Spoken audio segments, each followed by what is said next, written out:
ओम नमः शिवाय। शिव जी सदा सहाय। ओम नमः शिवाय। गुरु जी सदा सहाय। ओम नमः शिवाय। शिव जी सदा सहाय। ओम नमः शिवाय। गुरु जी सदा सहाय। ओम नमः शिवाय। शिव जी सदा सहाय। ओम नमः शिवाय। गुरु जी सदा सहाय। ओम नमः शिवाय। शिव जी सदा सहाय। ओम नमः शिवाय। गुरु जी सदा सहाय। ओम नमः शिवाय। शिव जी सदा सहाय। ओम नमः शिवाय। गुरु जी सदा सहाय। ओम नमः शिवाय। शिव जी सदा सहाय। ओम नमः शिवाय। गुरु जी सदा सहाय। ओम नमः शिवाय। शिव जी सदा सहाय। ओम नमः शिवाय। गुरु जी सदा सहाय।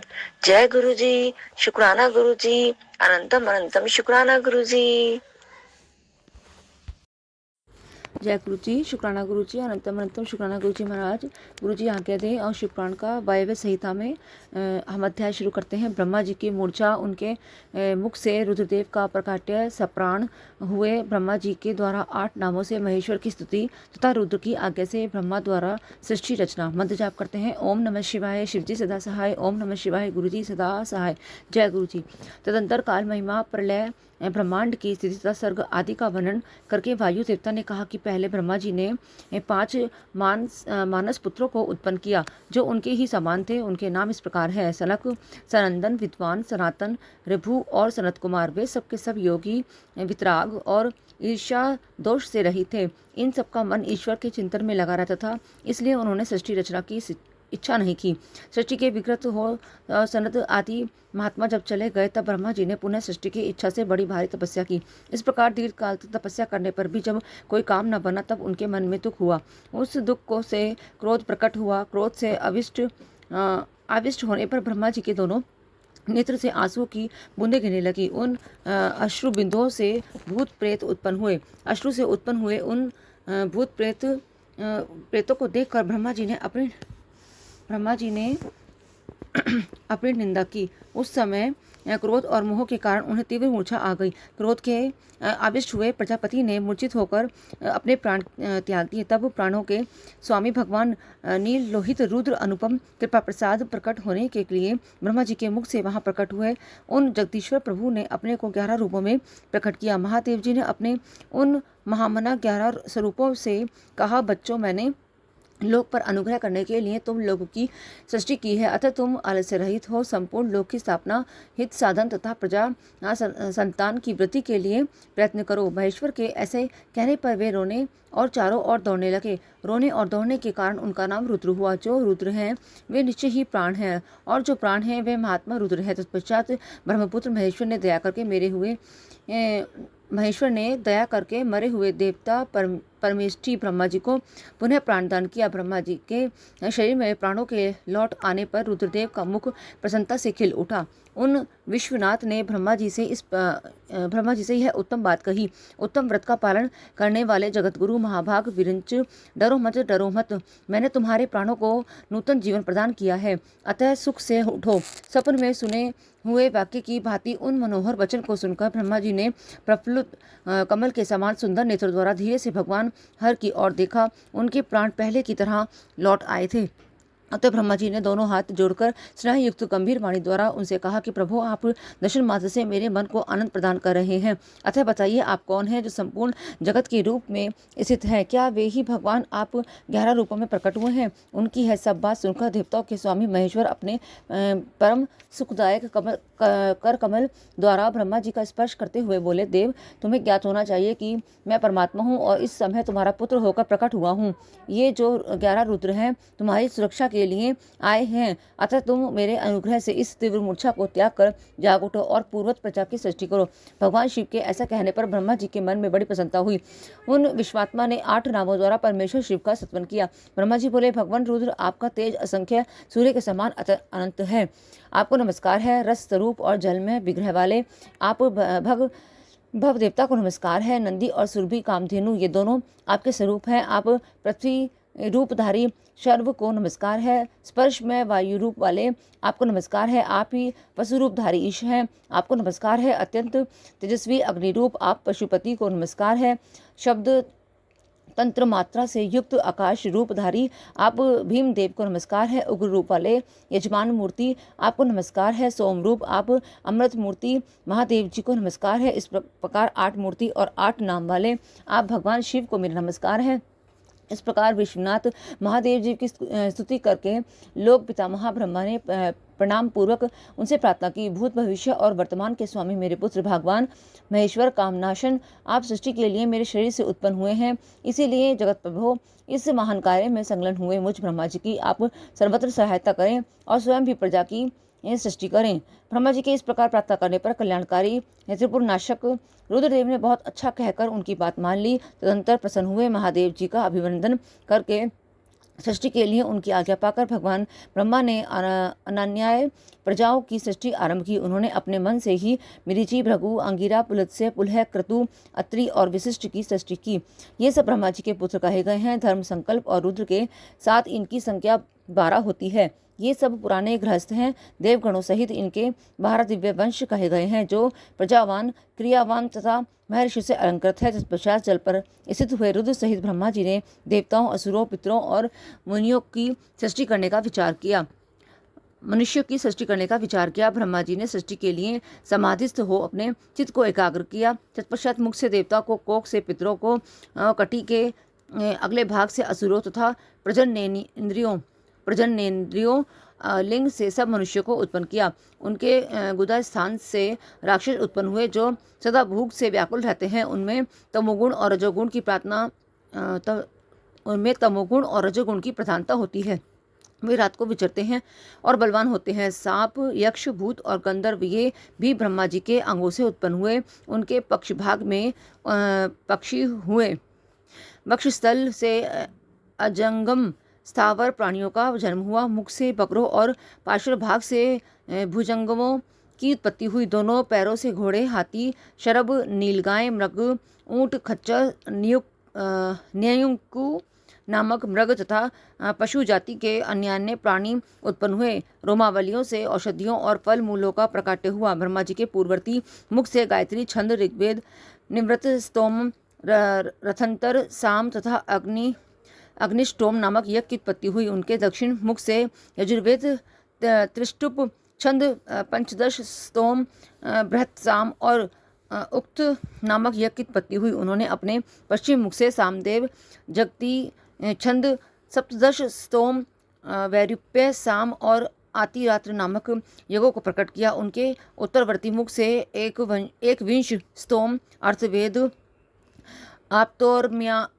आप्तोर्याम नामक यम, अनुष्टुप, छंद और वैराज नामक साम का प्रादुर्भाव हुआ। उनके अंगों से और भी बहुत से छोटे छोटे बड़े प्राणी उत्पन्न हुए। उन्होंने यक्ष, पिशाच, गंधर्व, अप्सराओं के समुदाय, मनुष्य, किन्नर, राक्षस, पक्षी, पशु, मृग और सर्प आदि संपूर्ण नित्य एवं अनित्य स्थावर जंगम जगत की रचना की। उनमें से जिन्होंने जैसे जैसे कर्म पूर्व कालों में अपनाए थे, पुनः पुनः सृष्टि होने पर उन्होंने फिर उन्हीं कर्मों को अपनाया। उस समय वे अपने पूर्व भावना से भावित होकर हिंसा, अहिंसा से युक्त, मृदु, कठोर, धर्म, अधर्म तथा सत्य और मिथ्या कर्मों को अपनाते हैं, क्योंकि पहले की वासना के अनुकूल कर्म ही उन्हें अच्छे लगते हैं। इस प्रकार विधाता ने ही स्वयं इंद्रियों के विषय, भूत और शरीर आदि में भिन्नता एवं व्यवहार की सृष्टि की है। उन पितामह ने कल्प के आरंभ में देवता आदि प्राणियों के नाम, रूप तथा कार्य विस्तार को वेदोक्त वर्ण के अनुसार ही निश्चय किया। ऋषियों के नाम तथा जीविका साधक कर्म भी उन्होंने वेदों के अनुसार ही निर्दिष्ट किए। अपनी रात व्यतीत होने पर अजन्मा ब्रह्मा ने स्वचित प्राणियों को वे ही नाम और कर्म दिए जो पूर्वकाल्प में उन्हें प्राप्त थे। जिस प्रकार भिन्न भिन्न ऋतुओं के पुनः पुनः आने पर उनके चिन्ह और नाम, रूप आदि पूर्वत रहते हैं, उसी प्रकार युगादि काल में भी उनके पूर्वभाग की ही दृष्टिगोचर होते हैं। इस प्रकार स्वयंभू ब्रह्मा जी की लोक सृष्टि उन्हीं के विभिन्न अंगों से प्रकट हुई है। महत से लेकर विशेष पर्यंत सब कुछ प्रकृति का विकार है। यह प्राकृत जगत चंद्रमा और सूर्य की प्रभा से उद्भासित, ग्रह और नक्षत्रों से मंडित, नदियों, पर्वतों तथा समुद्रों से अलंकृत और भांति भांति के रमणीय नगरों एवं समृद्धिशाली जनपदों से सुशोभित है। इसी को ब्रह्मा जी का वन या ब्रह्म वृक्ष कहते हैं। उस ब्रह्मवन में अव्यक्त एवं सर्वज्ञ ब्रह्मा विचरते हैं। वह सनातन ब्रह्म वृक्ष अव्यक्त रूपी बीज से प्रकट हुए एवं ईश्वर के अनुग्रह पर स्थित हैं। बुद्धि इसका तना और बड़ी बड़ी डालियां हैं। इंद्र भीतर के खोखले हैं। महाभूत इंद्रियां भीतर के खोखले हैं। महाभूत इसकी सीमा है। विशेष पदार्थ इसके निर्मल पत्ते हैं। धर्म और अधर्म इसके सुंदर फूल हैं। इसमें सुख और दुख रूपी फल लगते हैं तथा यह संपूर्ण भूतों के जीवन का सहारा है। ब्राह्मण लोग धूलोक को उनका मस्तक, आकाश को नाभि, चंद्रमा और सूर्य को नेत्र, दिशाओं को कान और पृथ्वी को उनके पैर बताते हैं। वे अचिंत्य स्वरूप महेश्वर ही सब भूतों के निर्माता हैं। उनके मुख से ब्रह्मांड प्रकट हुए हैं। वृक्ष स्थल के ऊपरी भाग से क्षत्रिय और उत्पत्ति हुई है। दोनों जंघाओं से वैश्य और पैरों से शूद्र उत्पन्न हुए हैं। इस प्रकार उनके अंगों से ही संपूर्ण वर्णों का प्रादुर्भाव हुआ है। अध्याय 7 से 12 विराम। जय गुरु जी। अध्याय है भगवान रुद्र के ब्रह्मा जी के मुख से प्रकट होने का रहस्य। रुद्र के महामहिम स्वरूप का वर्णन, उनके द्वारा रुद्रगणों की सृष्टि तथा ब्रह्मा जी के रोकने से उनका सृष्टि से विरत होना। जय गुरु जी। ऋषि बोले, प्रभो, आपने चतुर्मुख ब्रह्मा के मुख से परमात्मा रुद्रदेव की सृष्टि बताई है। इस विषय में हमको संशय होता है। जो प्रलय काल में कुपित होकर ब्रह्मा, विष्णु और अग्नि सहित समस्त लोगों का संहार कर डालते हैं, जिन्हें ब्रह्मा और विष्णु भय से प्रणाम करते हैं, जिन लोक संहारकारी महेश्वर के वश में वे दोनों सदा ही रहते हैं, जिन महादेव जी ने पूर्व काल में ब्रह्मा और विष्णु को अपने शरीर से प्रकट किया था, जो प्रभु सदा ही उन दोनों के योग क्षेम का निर्वाह करने वाले हैं, वे आदिदेव पुरातन पुरुष भगवान रुद्र अव्यक्त अजन्मा ब्रह्मा के पुत्र कैसे हो गए। तात भगवान ब्रह्मा ने मुनियों से जैसी बात बताई थी वह सब आप ठीक ठीक कहिए। भगवान शिव के उत्तम यश का वर्णन करने के लिए हमारे हृदय में बड़ी श्रद्धा है। वायु देवता ने कहा, ब्राह्मणों, तुम सब लोग जिज्ञासा से कुशल हो, अतः तुमने यह बहुत ही उचित प्रश्न किया है। मैंने भी पूर्व काल में पितामह ब्रह्मा जी के समक्ष यही प्रश्न रखा था। उसके उत्तर में पितामह ने मुझसे जो कुछ कहा था वही मैं तुम्हें बताऊंगा। जैसे रुद्रदेव उत्पन्न हुए और फिर जिस प्रकार ब्रह्मा और विष्णु की परस्पर उत्पत्ति हुई, वह सब विषय सुना रहा हूँ। ब्रह्मा, विष्णु और रुद्र तीनों ही कारणात्मा हैं। वे क्रमशः चराचर जगत की सृष्टि, पालन और संहार के हेतु हैं और साक्षात महेश्वर से प्रकट हुए हैं। उनमें परम ऐश्वर्य विद्यमान है। वे परमेश्वर से भावित और उनकी शक्ति से अधिष्ठित हो सदा उनके कार्य करने में समर्थ होते हैं। पूर्व काल में पिता महेश्वर ने ही उन तीनों को 3 कर्मों में नियुक्त किया था। ब्रह्मा जी की सृष्टि कार्य में, विष्णु की रक्षा कार्य में तथा रुद्र की संहार कार्य में नियुक्ति हुई थी। कल्पांतर में परमेश्वर शिव के प्रसाद से रुद्रदेव ने ब्रह्मा और नारायण की सृष्टि की थी। इसी तरह दूसरे कल्प में जगन में ब्रह्मा ने रुद्र तथा विष्णु को उत्पन्न किया था। फिर कल्पांतर में भगवान विष्णु ने भी रुद्र तथा ब्रह्मा की सृष्टि की थी। इस तरह पुनः ब्रह्मा ने नारायण की और रुद्रदेव ने ब्रह्मा की सृष्टि की। इस प्रकार विभिन्न कल्प में ब्रह्मा, विष्णु और महेश परस्पर उत्पन्न होते और एक दूसरे का हित चाहते हैं। उन कल्पों के वृतांत को लेकर महर्षिगण उनके प्रभाव का वर्णन किया करते हैं। प्रत्येक कल्प में भगवान रुद्र के आविर्भाव को जो कारण है उसे बता रहा हूँ। उन्हीं के प्रादुर्भाव से ब्रह्मा जी की सृष्टि का प्रभाव अविच्छिन्न रूप से चलता रहता है। ब्रह्मांड से उत्पन्न होने वाले ब्रह्मा प्रत्येक कल्प में प्रजा की सृष्टि करके प्राणियों की वृद्धि न होने से जब अत्यंत दुखी हो मूर्छित हो जाते हैं, तब उनके दुख की शांति और प्रजा वर्ग की वृद्धि के लिए उन कल्पों में रुद्रगणों के स्वामी काल स्वरूप नीलोहित महेश्वर रुद्र अपने कारणभूत परमेश्वर की आज्ञा से ब्रह्मा जी के पुत्र होकर उन पर अनुग्रह करते हैं। वे ही तेजोराशि, अनाम्य, अनादि, अनंत, धाता, भूत संहारक और सर्वव्यापी भगवान ईश परम ऐश्वर्य से संयुक्त परमेश्वर से भावित और सदा उन्हीं की शक्ति से अधिष्ठित हो उन्हीं के चिन्ह धारण करते हैं, उन्हीं के नाम से प्रसिद्ध हो उन्हीं के नाम समान रूप धारण कर उनके कार्य करने में समर्थ होते हैं। इनका सारा व्यवहार उन्हीं परमेश्वर के समान होता है। ये उनकी आज्ञा के पालक हैं। सहस्त्रों सूर्य के समान उनका तेज है और अर्धचंद्र को आभूषण के रूप में धारण करते हैं। उनके हार, बाजूबंद और कड़े सर्पमय हैं। वे मूंज की मेखला धारण करते हैं। जलंधर, विरिंच और इंद्र इनकी सेवा में खड़े रहते हैं तथा हाथ में कपाल खंड उनकी शोभा बढ़ाता है। गंगा की ऊंची तरंगों से उनके पिंगल वर्ण वाले केश और मुख भीगे रहते हैं। उनके कमनीय कैलाश पर्वत के विभिन्न प्रांत टूटी हुई दाढ़वा के लिए सिंह आदि वन्य पशु से आक्रांत हैं। उनके बताए कानों के पास गोलाकार कुंडल झिलमिलाता रहता है। वे महान वृषभ पर सवारी करते हैं। उनकी वाणी महान मेघ की गर्जना के समान गंभीर है, कांति प्रचंड अग्नि के समान उद्भित है और बल पराक्रम भी महान है। इस प्रकार ब्रह्मपुत्र महेश्वर का विशाल रूप बड़ा भयानक है। वे ब्रह्मा जी को विज्ञान देकर सृष्टि कार्य में उनकी सहायता करते हैं। अतः रुद्र के कृपा प्रसाद से प्रत्येक कल्प में प्रजापति की प्रजा सृष्टि प्रभाव रूप से नित्य बनी रहती है।